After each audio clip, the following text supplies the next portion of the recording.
ബഡേ മിയാൻ ചോട്ടി മിയാൻ ബോളിവുഡിലെ രണ്ട് കില്ലാടികളായിട്ടുള്ള കില്ലാടി അക്ഷയ് കുമാർ ആൻഡ് കില്ലാടി ടൈഗർ ഷെഫ് അഴിഞ്ഞാടിയിട്ടുള്ള പടമാണ്. ക്യാപ്റ്റൻ ഫിറോസ് ആസ് കുമാരേട്ടൻ ആൻഡ് ക്യാപ്റ്റൻ രാകേഷ് ആസ് കടുവ.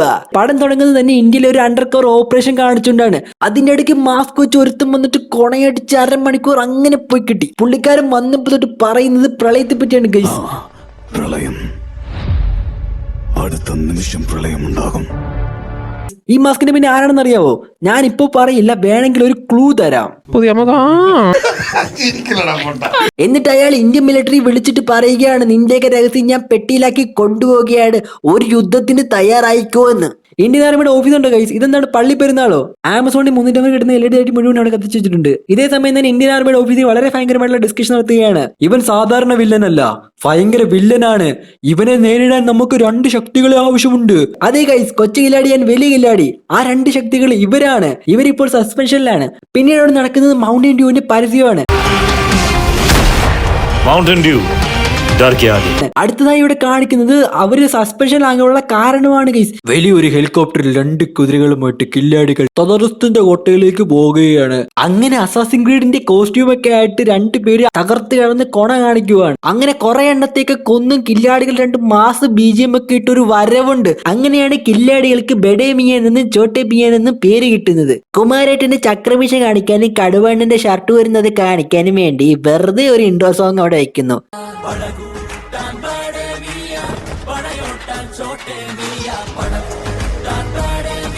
ഫ്ലാഷ് ബാക്കിലെ കട്ട ഫ്രണ്ട്സ് ആയിരുന്ന ഇവര് ഈഗോ ക്ലാഷ് കാരണം പിരിഞ്ഞു പോകുന്നു. സ്വാഭാവികം. സസ്പെൻഷന് ശേഷം കുമാരേട്ടൻ ഓയിൽ റിക്കിലും കടുവ ഫയർഫോഴ്സിലും ജോലി ചെയ്യുന്നു. അങ്ങനെ ഇന്ത്യൻ ആർമിയുടെ ഒരു പ്രതിനിധി ഇവരെ കണ്ടുപിടിച്ച് കാര്യങ്ങൾ പറയുന്നു. അങ്ങനെ ഇവർ ഇന്ത്യയിൽ നിന്ന് കട്ടോട്ട് പോയ സീക്രട്ട് വെപ്പൺ കണ്ടുപിടിക്കാനായിട്ട് പോയി. ഇതേ സമയം മറ്റൊരു സൈഡിൽ നമ്മുടെ പുതിയ മുഖം ഇന്ത്യൻ ആർമിയുടെ ക്യാപ്റ്റനെ തട്ടിക്കൊണ്ടു പോവുകയാണ്. എന്നിട്ട് അത്രക്ക് വെച്ചിരിക്കുന്ന കസേരയെ കൊണ്ടങ്ങ് ഇരുത്തും. അങ്ങനെ കടുവയും പ്രതിനിധിയും കൂടി UK സോ ഗായ്സ്, ഇവർക്ക് സഹായത്തിനായിട്ട് ഇന്ത്യൻ ആർമിയുടെ ഹാക്കർ സ്പെഷ്യലിസ്റ്റ് അഥവാ ഇന്ത്യൻ ചാര അങ്ങോട്ടേക്ക് വന്ന് ജോയിൻ ചെയ്യും. വീണതല്ല, സാഷ്ടാംഗം പ്രണമിച്ചതാ. അങ്ങനെ ഇന്ത്യയിൽ നിന്ന് കട്ടോടുപോയ ആ രഹസ്യം എവിടെയാണെന്ന് കണ്ടുപിടിക്കും. അങ്ങനെ അത് എടുക്കാൻ വേണ്ടി അതിരിക്കുന്ന സ്ഥലം ബോംബൊക്കെ ഇട്ട് പൊട്ടിച്ച് കുമാരേട്ടൻ അങ്ങോട്ട് റോക്കറ്റ് ലോഞ്ചറൊക്കെ ആയിട്ട് വന്നു. എന്നിട്ട് അവിടെ നിൽക്കുന്നവനെല്ലാം നിന്നിട്ട് പൂഷും. അങ്ങനെ അവർ തട്ടിക്കൊണ്ടുപോയി ഇന്ത്യൻ ആർമിയുടെ സീക്രട്ടിന്റെ മുമ്പിലെത്തും. ഇവളാണ് പ്രിയ. ഇവളെ നമുക്ക് പ്രിയ ഏട്ടത്തി എന്ന് വിളിക്കാം. അതേ ഗൈസ്, ഇവളാണ് ആ ഒരു വലിയ രഹസ്യം. ഇതെന്തുമായിരുന്നായിരിക്കും നിങ്ങൾ വിചാരിക്കുന്നത്? പ്രിയ ഏട്ടത്തി ഒരു വലിയ കോട്ട കണ്ടുപിടിക്കും. അതായത് ലോകത്തിലെ ഒരു ശക്തിക്കും ഇന്ത്യയെ ഒന്നും ചെയ്യാൻ കഴിയാത്ത ശക്തി. അപ്പോൾ ശത്രു രാജ്യത്തിന് നമ്മുടെ ഇന്ത്യ അറ്റാക്ക് ചെയ്യണമെന്നുണ്ടെങ്കിൽ ആ കോട്ട പൊട്ടിക്കണം. എന്തിനു പറയണം, മറ്റു രാജ്യക്കാർക്ക് ദീപാവലിക്ക് ഒരു വാണം വിട്ടാൽ പോലും അതേക്കില്ല. ഈ ഒരു ശക്തി DID ചെയ്യാതിരിക്കാൻ വേണ്ടിയിട്ട് പ്രിയ ഏട്ടത്തിയുടെ ബ്രെയിനിൽ തന്നെ കുത്തിവെച്ചിരിക്കുകയാണ്. അതുകൊണ്ടാണ് പുതിയ മുഖം ഏട്ടത്തിയെ കൂടോടെ തട്ടിക്കൊണ്ടുപോയത്. അങ്ങനെ അവിടുന്ന് പെട്ടെന്ന് സ്ഥലം കാലിയാക്കണം. എന്നാൽ അപ്പോഴേക്ക് പുതിയ മുഖത്തിന്റെ ആൾക്കാർ അവിടെ എത്തിയിരുന്നു ഗൈസ്. പിന്നീട് അവിടെ നടക്കുന്നത് മൊത്തം ഒരു വമ്പൻ ചേസാണ്.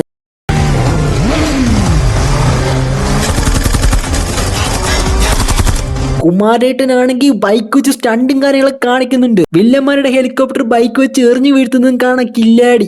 ഈ ബൈക്ക് എങ്ങനെ എറിഞ്ഞാലേ ഹെലികോപ്റ്ററിൽ പോയി കൊള്ളില്ല. പിന്നെ എങ്ങനെയാണ് ഈ ബൈക്ക് ആ ഹെലികോപ്റ്ററിന്റെ അണ്ണാക്കി തന്നെ പോയി വീണത് എന്നാണ് മനസ്സിലാവാത്തത് ഗൈസ്. ഇത്രയൊക്കെ സാഹസികം കാണിച്ചിട്ടും ഒരു കാര്യം ഉണ്ടായില്ല. പുതിയ മുഖത്തിലെ ടീംസ് കില്ലാടികളെ പിടിച്ചു കെട്ടി. പിന്നീട് അവിടെ നടക്കുന്നത് പുതിയ മുഖത്തിന്റെ ഫേസ് റിവീലിംഗ് ആണ് ഗൈസ്.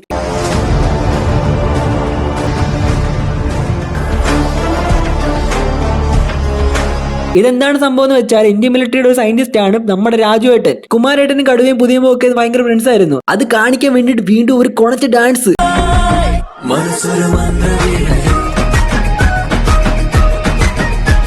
ആ ഡാൻസിന്റെ ഇടയിൽ കുമാരേട്ടൻ നമ്മുടെ പ്രിയ ഏട്ടത്തെ പ്രൊപ്പോസ് ചെയ്യും ഗൈസ്. ഡാൻസ് ഒക്കെ കഴിഞ്ഞ് അവർ ആ ഡ്രസ്സിൽ തന്നെ നമ്മുടെ രാജുവേട്ടൻ ലാബ് കാണാൻ പോകും. അവിടെ ടൈറ്റാനിക്കിന് BGM ഒക്കെ ഇടുന്നുണ്ട്. എന്തിനാണാവോ? പിറ്റേ ദിവസം രാജുവേട്ടന്റെ പ്രൊജക്ടിന്റെ പ്രൊപ്പോസലാണ്.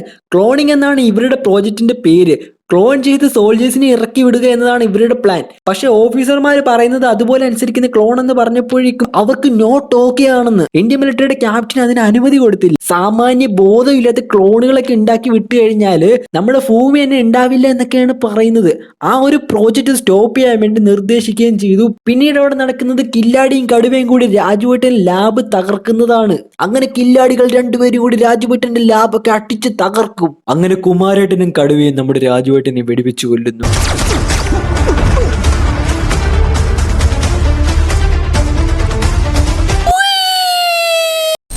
പക്ഷെ ഗായ്സ് അവിടെ ഒരു ട്വിസ്റ്റ് ആണ്. ആ കൊല്ലപ്പെട്ടത് നമ്മുടെ രാജുവേട്ടനല്ല, രാജുവേട്ടന്റെ അതേ ക്ലോൺ ആണ് അവിടെ കൊല്ലപ്പെടുന്നത്. അങ്ങനെ പ്രതികാരമൂത്ത പുതിയ മുഖം ഇന്ത്യ നശിപ്പിക്കാൻ വേണ്ടി പാകിസ്ഥാന് ചൈനയുടെ കൂടെ കൂടുന്നു. അങ്ങനെ അതിന്റെ ഭാഗമായിട്ടാണ് ഇന്ത്യ നശിപ്പിക്കാനായിട്ട് ഇന്ത്യയുടെ കവചമായിട്ടുള്ള കരകവചം തട്ടിക്കൊണ്ടു പോകുന്നത്. അങ്ങനെ പ്രതികാരമൂത്ത പുതിയ മുഖം ഇന്ത്യൻ മിലിറ്ററിയുടെ ക്യാപ്റ്റനെ പൂശുന്നു. അതുപോലെ തന്നെ നമ്മുടെ 2 കില്ലടികളെയും ബാർബിക്യൂ ആക്കാൻ വേണ്ടിയിട്ട് ചെങ്ങലി കിട്ടി വെച്ചിരിക്കുന്നു. എന്നിട്ട് നമ്മുടെ പുതിയ മുഖം കരകവചം ഡിയാക്ടിവേറ്റ് ചെയ്യാൻ വേണ്ടിയിട്ട് പ്രിയേട്ടത്തെ കൊണ്ടുപോകുന്നു. പക്ഷേ ഗൈസ് കുമാരേട്ടന്റെ കടുവയും കൂടി ആ ഒരു ബാർബിക്യൂ സ്റ്റാൻഡ് അടിച്ച് തകർത്ത് അവിടുന്ന് രക്ഷപ്പെടുന്നു. അതേസമയം തന്നെ പുതിയ മുഖത്തിന്റെ ലാബിൽ കരകവചം ഡീആക്ടിവേറ്റ് ചെയ്യാൻ വേണ്ടിയിട്ട് പ്രിയേട്ടത്തിയുടെ തലയിൽ കൊട്ട പോലത്തെ സാധനമൊക്കെ വെച്ചിട്ട് എന്തൊക്കെയോ ചെയ്യുന്നുണ്ട്. അങ്ങനെ ആ ഒരു കോഡ് ഡീആക്ടിവേറ്റ് ആവാൻ വേണ്ടിയിട്ട് ചൈന പാകിസ്ഥാൻ അവരുടെ മിസൈലുകളായിട്ട് തയ്യാറെടുത്ത് നിൽക്കുകയാണ് ഗൈസ്. അയ്യോ ഗൈസ്, രാജുവേട്ടൻ പ്രിയേട്ടത്തിന്റെ തലയിൽ നിന്ന് ആ ഒരു കോഡ് ഡീആക്ടിവേറ്റ് ചെയ്തിട്ട് പുതിയ പാസ്വേഡ് ഒക്കെ ഇട്ടിങ്ങനെ വെച്ചിരിക്കുകയാണ്. ആരും പേടിക്കണ്ട, നമ്മുടെ കില്ലാടികൾ ക്ലൈമാക്സ് നടക്കുന്ന ആ ഒരു സ്ഥലത്തേക്ക് വന്നിട്ടുണ്ട്. പക്ഷെ കില്ലാടികൾക്ക് 2 പേർക്കും അവിടെ 2 തടസ്സങ്ങൾ ഉണ്ടായിരുന്നു ഗൈസ്. അവർക്ക് നേരിടേണ്ടി വന്നത് അവരുടെ സ്വന്തം ക്ലോണുകൾക്ക് നേരെയായിരുന്നു. പിന്നീട് അവിടെ നടക്കുന്നത് ഒരു വമ്പൻ ഫൈറ്റ് ആണ്.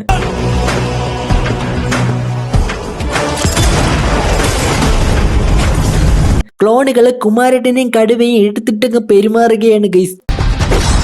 ഈ സമയം നമ്മുടെ പുതിയ മുഖം കരകവചം ഡീആക്ടിവേറ്റ് ചെയ്യുന്നു. ഇനി അത് ഫുള്ള് ഡീആക്ടിവേറ്റ് ആവാൻ വേണ്ടിയിട്ട് 15 മിനിറ്റ് ഇനി ബാക്കിയുണ്ട്. ഇപ്പുറത്തെ സൈഡിലാണെങ്കിൽ കടുവയും കില്ലാടിയും തമ്മിലുള്ള വമ്പൻ സംഘർഷം നടന്നുകൊണ്ടിരിക്കുകയാണ്. കില്ലാടിയുടെ ടെക്നിക്ക് കടുവയ്ക്ക് അറിയില്ല, കടുവയുടെ ടെക്നിക്ക് കില്ലാടിക്ക് അറിയില്ല. അങ്ങനെ അവർ അങ്ങോട്ടും ഇങ്ങോട്ടും സ്വാപ്പ് ചെയ്യുന്നു. കടുവയും കില്ലാടി അറിഞ്ഞു പറഞ്ഞു ക്ലോണുകളെ എടുത്തിട്ട് പെരുമാറുന്നു ഗൈസ്. അങ്ങനെ ക്ലോണുകളെ അവിടെ വെച്ച് തീർത്തിട്ട് അവർ രാജുവേട്ടന്റെ അടുത്തേക്ക് വരുന്നു. എന്നിട്ട് വമ്പൻ സംഘർഷം നടക്കുകയാണ് ഗൈസ്.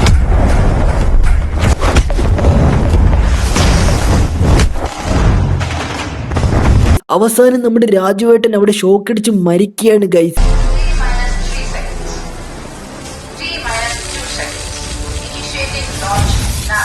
പക്ഷെ ഇതുകൊണ്ട് മാത്രം അവിടെ പടം കഴിയില്ല. നമ്മുടെ കരകവചം ആക്ടിവേറ്റ് ചെയ്യണം. അവിടെ പാകിസ്ഥാനും ചൈനയും മിസൈൽ ഇട്ടിട്ടുണ്ട്. അത് ഇന്ത്യയിൽ പതിക്കുന്നതിന് മുമ്പായിട്ട് കരകവചം ആക്ടിവേറ്റ് ചെയ്തേ പറ്റുള്ളൂ. അങ്ങനെ കടുവ 2 തവണ പാസ്വേഡ് അടിച്ചപ്പോൾ ആ പാസ്വേഡ് ഇൻകറക്റ്റ് എന്നാണ് കാണിക്കുന്നത്. അങ്ങനെ അവർ ചിന്തിക്കുകയാണ് രാജുവേട്ടൻ കൊടുത്ത പാസ്വേഡ് എന്തായിരിക്കും. കിട്ടുന്നില്ല ഗൈസ്. Try something personal. അതെ, പേഴ്സണലായിട്ട് ചിന്തിക്കേ അത് തന്നെ. യെസ് ഗൈസ്, കടുവ പാസ്വേഡ് അടിക്കുന്നു. നമ്മുടെ കരകവചം വീണ്ടും ആക്ടിവേറ്റ് ആകുന്നു. പക്ഷെ ഇവിടെയും കഥ അവസാനിച്ചിട്ടില്ല. ഇതിന്റെ സെക്കൻഡ് പാർട്ടി നമ്മുടെ രാജുവേട്ടൻ പുതിയ കണ്ടുപിടുത്തങ്ങളായിട്ട് വീണ്ടും വരുന്നുണ്ട്. അപ്പൊ ഗൈസ്, ഇന്നത്തെ വീഡിയോ ഇത്രയേ ഉള്ളൂ. വർഷങ്ങൾക്ക് ശേഷം മൂവിയിൽ നിങ്ങൾ നടന്ന കുറച്ച് ഡീറ്റെയിൽ നമ്മൾ വീഡിയോ ചെയ്തിട്ടുണ്ട്. ആ വീഡിയോ കാണാനായിട്ട് ചാനൽ സബ്സ്ക്രൈബ് ചെയ്ത് നിങ്ങൾ ആ വീഡിയോ കണ്ടിട്ട്